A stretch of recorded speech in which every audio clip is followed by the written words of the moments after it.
welcome back to the channel. Today is Tuesday, cross stitch with me. And so today we're working on our, let me pull up the pattern. We're working on Balloon Fantasy, and Balloon Fantasy is by, let me see, is Pretty Stitch Art. And then the fabric that I'm using is Rainbow Watercolor Cross Stitch Ada 14 count fabric from Pulp Stitchin' Aberdeen. Okay, so that's what we're working on today. And then we will also be doing an article on cross stitch.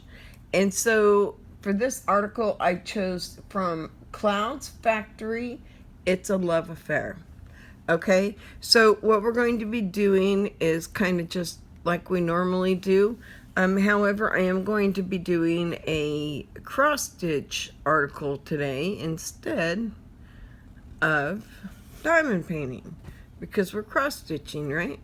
So let's stay within the craft, right? That's how I feel. I want to make sure that my craft stays within the craft. So if I'm cross stitching, I don't want to be reading about diamond painting. I want to read about cross stitching, right? So it's all about how can we better what we're doing, right? How can we make what we're doing a little bit better? So do we have any tricks and tips that we have about cross stitching? I basically, on cross stitching is kind of one of these things that I really do just follow the pattern. I let somebody else create the pattern. I just follow the pattern. I know that having this stand, as I get used to it more and more, and we'll start getting used to it more and more, is going to be much easier for me to be able to cross stitch and to not have to hold my pattern constantly in my hand. This way I have two free hands. I can work and do as I need to. It does rotate, so it does rotate. I have moved it down to the lower of the three settings because I really like the lower setting. So last time I tried to do this, I was doing it on the middle setting and I thought I was doing pretty well, but I messed that up. Okay, I've got to figure out why I lost my yarn. So let me just thread my needle super quick under here and we'll get started back, okay? I like it when I catch both threads at one time. It's nice when you can put them both on one needle. And there we go. I think I got it. I think we may have, if we're careful, they're not even. I probably should cut the two ends so that they're even. Would be probably a better idea. I was hoping I could just do a quick thread, and one of them wants to thread, the other doesn't. There we go. Okay, got it through. Yay! Okay, back to where we were. Okay, so now we are, but see how nice that is? I can just flip it like this, change it, and then I'm back in business, right? I'm excited about the different things that we've got coming. I'm super excited about some of the different articles we'll be reading. I'm really excited about this one called Working with Metallic Floss. It was posted on April 28th, 2014. So it is a much older post. However, I think it would be beneficial to read it for us to understand. And maybe you use metallic floss, and maybe it's something that you've used. I know I've used it a little bit, and I really want to figure out how to use it better so that I can incorporate it more into my designs. So let's see what they've got to say about working with metallic floss. I love designing patterns with metallic floss. They give an extra kick to the project and a precious finish that regular floss cannot give. But I also know that many stitchers, both beginners and experienced, hate to work with them. The reasons: they snag and unravel, and they do both of those. So I'd like to give you some hints to make your experience with metallic floss more enjoyable. Okay, so now we're gonna read about, I guess, the different kinds of metallic floss there are and what you can choose from. Okay, so I usually work with DMC Light Effects. They are 6-stranded like the normal embroidery floss, so you can divide them and use however many strands as you need, and they come in a rainbow of colors. So I have some of these, and I don't think I have any in here, but I do have some of the metallics, and I'm really eager to start figuring out some tips and tricks. So it does snag, it does these things, but let's see what we can do to maybe not have so many issues with it, right? So yes, but it snags. That's true. If you look carefully at it, you will notice that it's actually composed of a soft inside core around a wrapped nylon metallic threads, which is wrapped nylon metallic threads. A soft inside core around which is wrapped nylon. Okay, so it's got the soft core inside, and then it's got nylon threads wrapped around it, okay? So it's that nature of the metallic outside thread that it has some rough edges compared to cotton floss, and those edges can snag on fabric. Okay, so we do know that some of those metallic edges can snag on fabric. That is something that I'm sure if you've had anything metallic other than a needle, and even a needle can snag your fabric, right? It doesn't take a whole lot sometimes to snag your fabric. Okay, so this one's a little more stiffer canvas, Aida. It's not the super soft Aida that you can find in some areas. So the snaggy metallic nylon is what gives the floss its shimmer and shine, but it's really darn annoying to work with. We can fight the snaggy effect by using a thread lubricator. I forgot about thread lubricators. So, someone uses beeswax or paraffin, but this material can become flaky or crumbly due to age, and beeswax is not acid-free. So when you're doing something, especially something that you're going to put this much time and effort into, if you're going to be putting a lot of time and effort into a piece, you want that piece to last, right? So you don't want to use materials on your yarn or your thread that are going to damage your thread or damage your piece in the end. Acid-free is what you're looking for. You don't want anything that has acid in it. The acid will burn your fabric, and over time it will cause yellowing and things like that.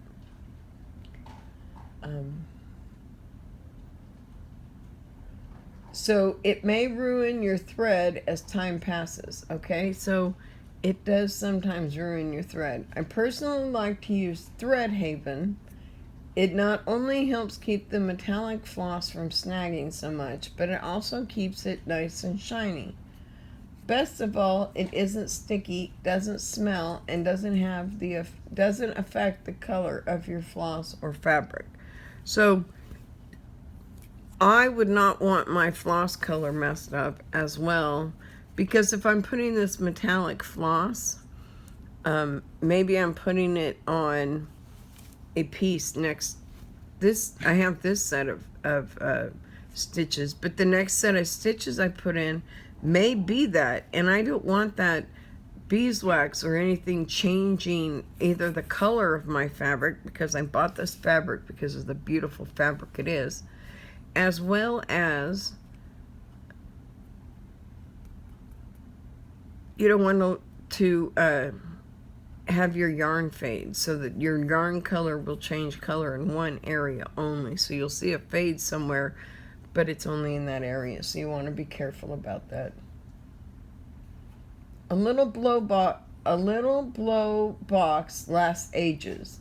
You can find it in big craft stores or online, and you can use it for any kind of thread.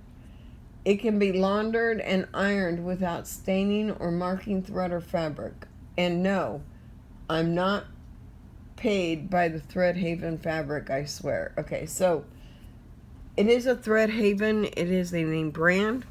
So if you know of Thread Haven or you've used Thread Haven, you may already have this at home.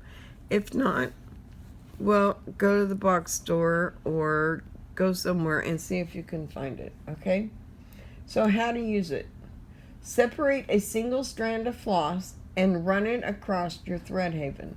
I pass it over twice, once in each direction, sandwiching the floss between my finger and the Thread Haven, and then run the strand through my fingers a few times just to work the Thread Haven in. You may find that the floss isn't already starting to unravel. You may find that the floss is already starting to unravel a little at the ends.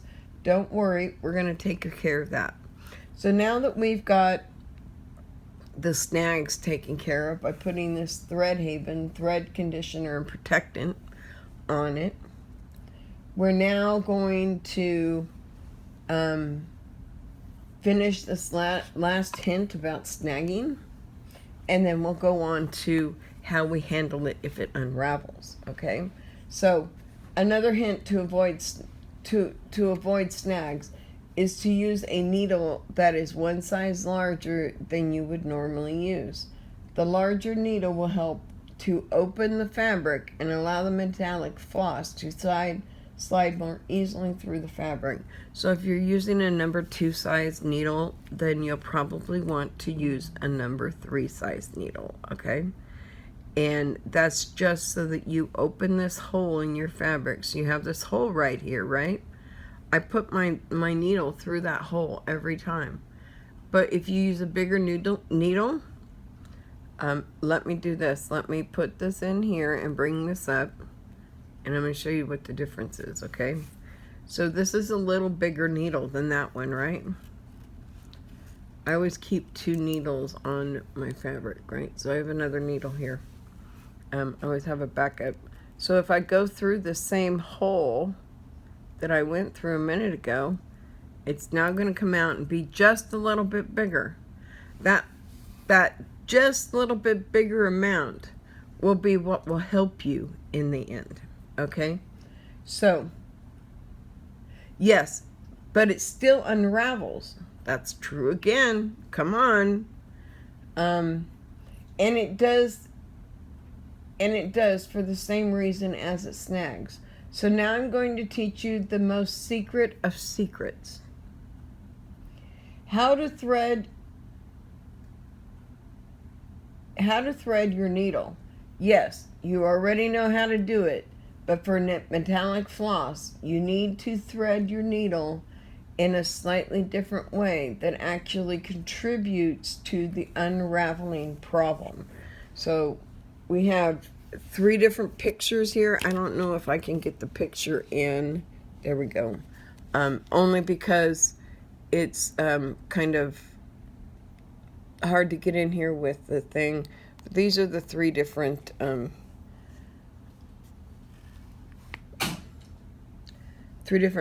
techniques. So this technique works best when using an even number of strands. For stitching in 2-ply, cut the length twice the length you need. Separate one strand and fold it in half, lining up the 2 live edges.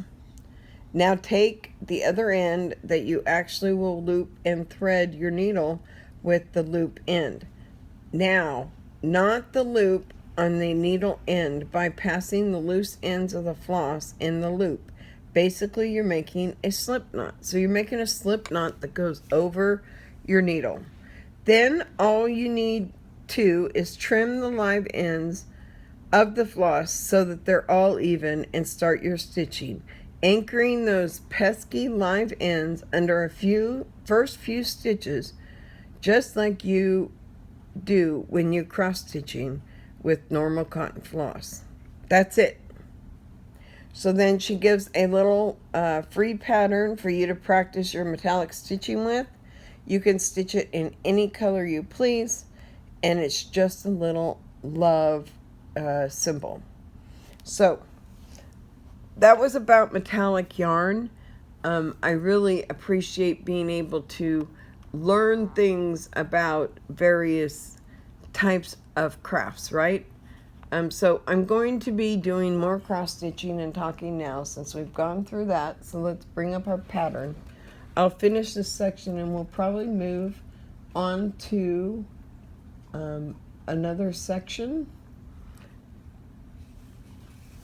And we'll continue to finish this. Not a whole lot's been going on today or the last couple days. I did hear back from the attorney. It takes about 2 weeks for all the doctor reports to get to Social Security. Once they get them, because of what's going on and what we had last year, they don't like us to say that word on YouTube, so I'm not going to say it. But it allows us the ability. I'm going to change thread because this is getting really short.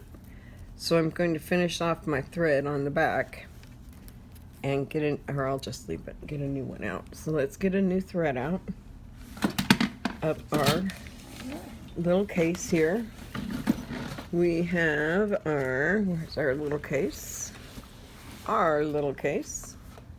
And it looks like my camera's fallen. Oh no, my cross stitch is turned. Here we go. Let's put this back up here. You see my legs. Sorry about that. Let's fix the camera.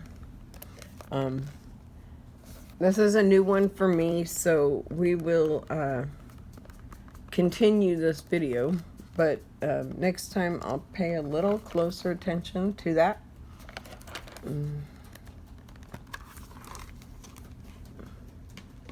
I'm trying to get a new yarn, a new thread out, and all I have to do is separate it. I have it here, and it's all pre-cut. I pre-cut it. It's not pre-cut from from a kit or anything. I completely bought this myself, and I really enjoy the freedom of, if I don't like a color, I can change a color, right? If I want it to be darker, I can change it to a darker color, right? So you get freedom when you do these cross stitch patterns. You have freedom when you do a kit too, because you're not stuck with just what you get in the kit. You can also get stuff to, once you've completed it, you can do things to enhance it. You can frame it just like you would do a diamond painting. You can pretty much do just about anything, right, that you want to put your mind to. So I'm going to get this thread started. What I do is I pull my thread up, not all the way. I want to make sure that I leave the loop in the back. And then when I come back around, I'm going to flip this real super quick. I know you can see my legs. I'll cover them a little bit more. How about that? And then I'm going to pull my thread through, and then I'm going to loop it in the hole, and I'll pull it, and that will in a sense, give me my knot. Okay, I don't have to run thread through. I only have to run thread through on the finishing, right? So when I'm finishing a stitch. So this one, we're just finishing up. So I've been watching once. We spent some time outside yesterday. It's pretty much been kind of a quiet kind of day and week, really, because I'm still trying to fully recoup after not taking some of my pain medicines.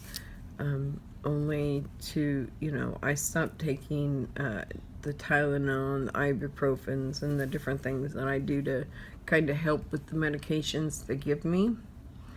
And so I'm busy trying to make sure that I follow that and that I keep myself healthy.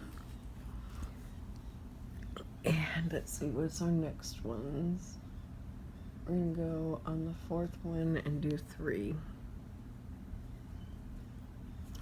Okay, right here. And we're just going to do 3 stitches right here.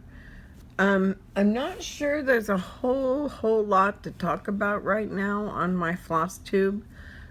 It's really like a floss tube cross stitch with me. I'm going to start doing some research on some cross stitchers and kind of see how their process goes, right? I want to kind of watch and see what they do. This one's a new one for me. I've not done a whole lot of cross stitch on camera, and I've not watched a whole lot of cross stitch on camera, so I will start doing that. That's going to be my next thing to do. Kind of pay attention to the floss tubes, get involved in maybe some of the cross stitch community, and we can go from there, right? So we'll kind of learn this cross stitch with me kind of thing as we go, right? We found some articles about various things, and if you want, we could do another article. That would give us some time. Let's see, do I have another article we can read? Let me see if what I can find on her blog for the next one. We're going to talk about the differences in materials. So let's do some, we'll read additional Aida linen or even weave, differences and count. This one was posted on May 20th, 2014. It also comes from Cloud Factory. It's a love affair. Choosing a cross stitch, hardener, or needlework fabric can be a challenging task with the plethora of choices. There are several different categories of cross-stitch fabric: Aida, linens, several types of even weave, hardener, canvas, perforated paper, and specialty fabrics. Each different type of fabric in the categories has a unique texture, feel, and sheen. Fabrics even smell different depending on what kind of material they're made out of and how they're dyed.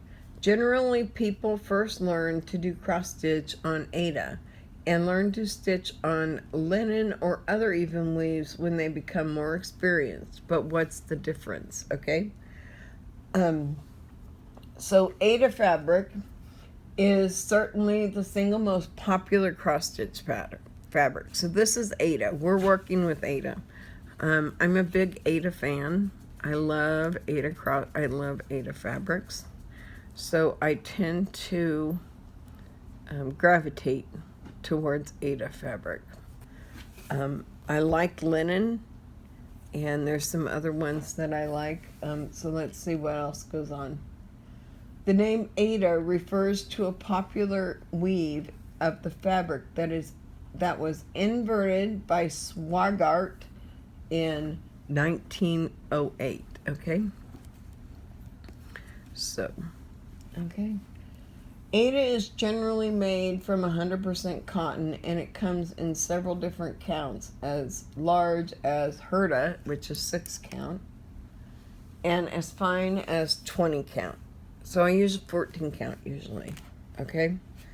Herta is often used for teaching children or beginners to cross stitch because it is easy to see.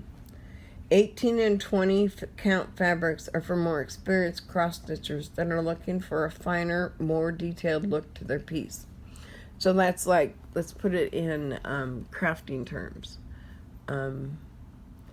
If you want more detail, you need a bigger picture.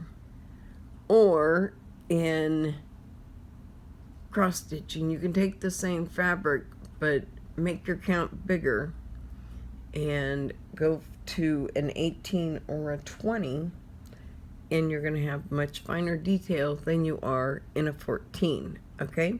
So 14 means 14 squares per inch, right? That's what it means.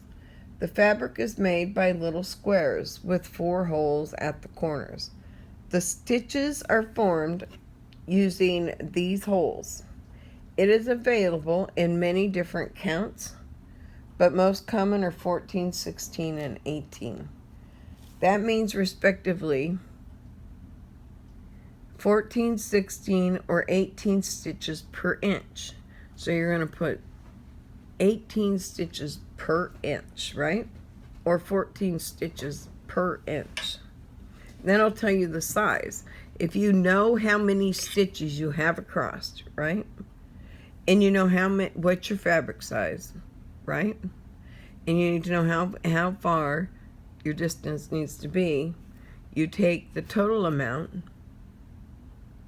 and you divide it by 14, and that's going to tell you how many inches you need, up or down, right? That's how you tell. So the higher the count, the smaller will be your work, fractional stitches.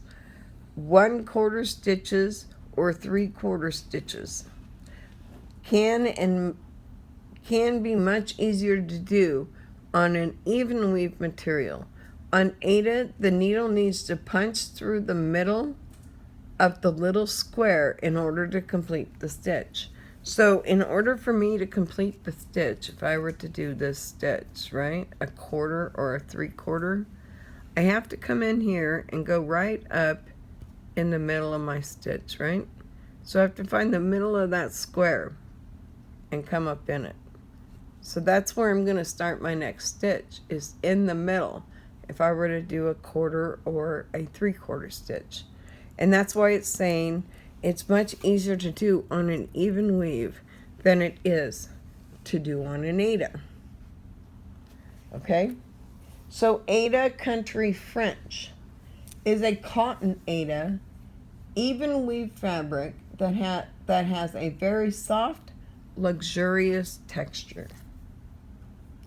It is great for baby quilts, clothing, and washable items. It drapes nicely and comes in a variety of neutral colors. It does, however, fray easily, quite easily. So it is best to serge or tape the edges when working with it. Okay? And a lot of times I'll tape my Aida fabric because, see, they come apart. You have your edges fraying. And I'll tape my Aida usually. And I use washi tape to do so. I'm not going to cut that right now because I'm sitting here.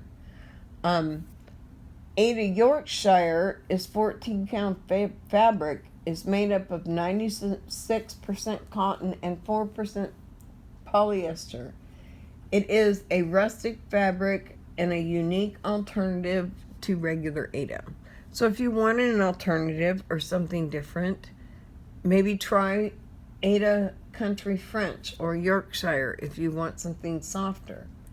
Even weave. Okay, so now we're going to talk about even weave. The term even weave applies to any fabric that is evenly woven, right? So this is equally woven up and down so that the squares are exactly the same. So any fabric which has the same number of threads per inch in both the vertical and horizontal directions, and all the threads have the same thicknesses.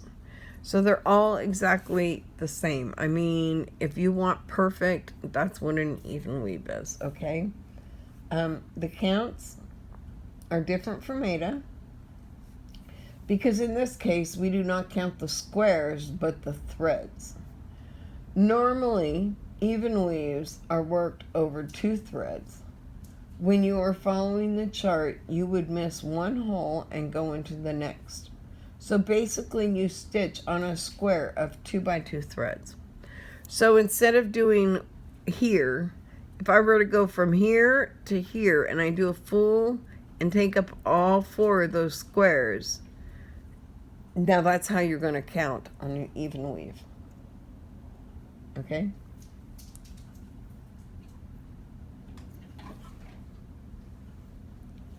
For example, if you want to have the same design size of 14 count Aida, 14 squares per inch, you could work on a 28 count, 28 threads per inch fabric over 2 threads. 28 divided by 2 equals 14. The cross stitches would be exactly the same size, and therefore the complete design would be the same size. This also has the advantage that part stitches are easier to do as a hole already exists in the middle of the square. So if we're doing these 4 squares, right, you have that middle square. So that little middle hole in an even weave is what is helpful for doing your 3/4 and your 1/4 stitches. The most common count of even weave are 28, which equals the 14 count Aida stitched over 2. 32 count is 16 count Aida stitched over 2, and 36 is 18 count Aida over 2. Even weave can also be stitched over 1 thread, and in that case you will have proportional stitches per inch equal to the fabric count. In other words, 28 count equals 28 stitches per inch. So if you're doing an even weave and you're doing 1 by 1, then you're going to get 28 stitches. If you're doing the 2 by 2, you're going to get 14 stitches. So you're going to cut it in half if you're doing 2 by 2. And with even weave, you need to do 2 by 2, okay? So it's different. And then you have linen, right? Linen is a natural fiber. The main difference between linen and even weave is that the linen threads have not all the same thicknesses. So the threads in a linen are never always the same. So take a piece of thread, for instance, and you know you have a piece of thread, and here I've got a piece of cotton right here. So here's a piece of cotton, right? Here's your cotton. And I'll look at this cotton, and everything is even all the way through, right? Your threads are all even. What this means is these threads on the linen don't have equal diameter on them. They have different diameters throughout the thread. So you might have a thicker piece here and a thinner piece here, and then it gets thick again here, right? So that's what they're talking about. That's what they're meaning when they're talking about that, okay? So that's the difference between linen and even weave, right? So basically the stitches per inch may not be equal vertically and horizontally. The stitching method and the count are the same as the ones you use for even weave, and it can be stitched over 1 or over 2 exactly as even weave. Linen has a very crisp feel and offers a more old-fashioned look to a piece. Traditional linen has a very rustic look to it, especially in the more natural colors like raw linen. Linen comes in several different counts, including 18, 22, 26, 28, 30, 32, 35, and 40 count, that are usually identified by the name. The most common are linen hardanger, which is the even weave fabric made of 100% linen and comes in 16 count and is usually stitched over 1 thread and is a coarse fabric. The holes are prominent.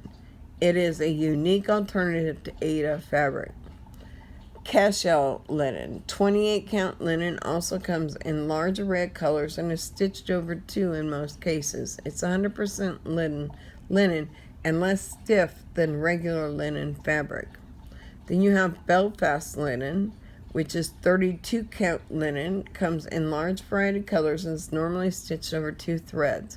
Belfast is 100% linen and softer than regular linen. Edinburgh linen, 36 count. Linen comes in a few natural colors. It's made of 100% linen. Newcastle linen, which is 40 count linen, comes in a few neutral colors and is made of 100% linen.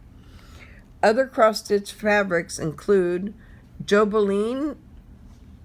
Jobelan is popular because of its elegant, soft, smooth sheen and large variety of colors, including hand-dyed fabrics. Jobelan comes in 20, 25, 28, and 32 count and is made of 50% cotton and 49% rayon modal. Jobelan drapes nicely and is a pleasure to work with, and it's resistant to wrinkles. So if you want something that's resistant to wrinkles, then that might be a good alternative. So you have Liguana, is a heavy fabric that is very versatile and similar to Jobelan. Liguana comes in many colors and is a blend of 50% cotton, 52% cotton, and 48 viscose. Do you know that Liguana used to be called Brittany fabric? Liguana is soft, heavy, even weave fabric that is easy to count and great for cross stitch. It comes in many colors and a few different counts like 25, 28, and 32. Counts are the most common color choices in 25 count. Liguana is an elegant fabric for table linens, samplers, pillows, and other decorative accessories. Liguana is also a great choice for hardanger projects. Tula. 10 count fabric is made of 60% rayon and 40% cotton, usually stitched over 1. The holes in Tula fabric are prominent. It is a soft, unique fabric. It comes in some lovely colors. And then you have waste canvas. It's used to stitch your design on fabrics that are not cross-stitch friendly, like denim or t-shirt cotton fabric, tablecloths, and napkins. Waste canvas comes in several different counts from 6.5 to 20 count. Waste canvas is usually marked with a grid in blue that breaks the canvas down in 10 count squares, just like a pattern. That makes it easy to count and to position your design in the center. Some people choose to use some fabric on the inside of the material they are stitching to give added support to their stitches. This is called interfacing. Using a 6-stranded floss, you'll generally stitch with 2 strands of floss. However, this is something that is left up to you to decide. If you are concerned that the floss colors will run, then you can soak each color of floss in water to remove any excess dye before stitching. To begin your design, be sure to center the waste canvas on your shirt, blue jeans, etc. You can baste or pin your waste canvas and interfacing to your project. Be sure to secure your floss firmly so it doesn't come undone when you wash your garment. Once you have stitched your design to your garment and you are finished, wet your waste canvas and gently pull it apart from under your design so that all is left is the design that you stitched on the garment. It is best to wash your garment turned inside out. Make sure the edges of your interfacing are trimmed close to the design so as not to be caught during the washing process and pulled off. So,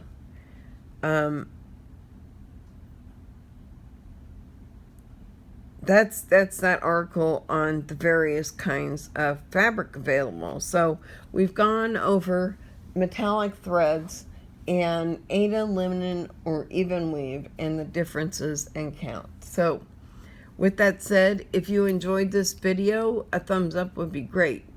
If you don't, a thumbs down is fine, but please let us know in the comments below. If you want to be part of the Sunset Girl Creates family, we'd love to have you as part of the family. Go ahead and hit the subscribe button down below. And when you're done with the subscribe button, go ahead and hit the I can't think. My brain just went blank. Hit the bell icon. Sorry. Hit the bell icon and it will let you know every time I upload a video. Thank you guys for all your patience as we learn and come together as we learn to do our cross stitch together. As I said, we're doing Balloon Fantasy and we'll continue working on that as we go. Thank you all and have a great day. Bye-bye.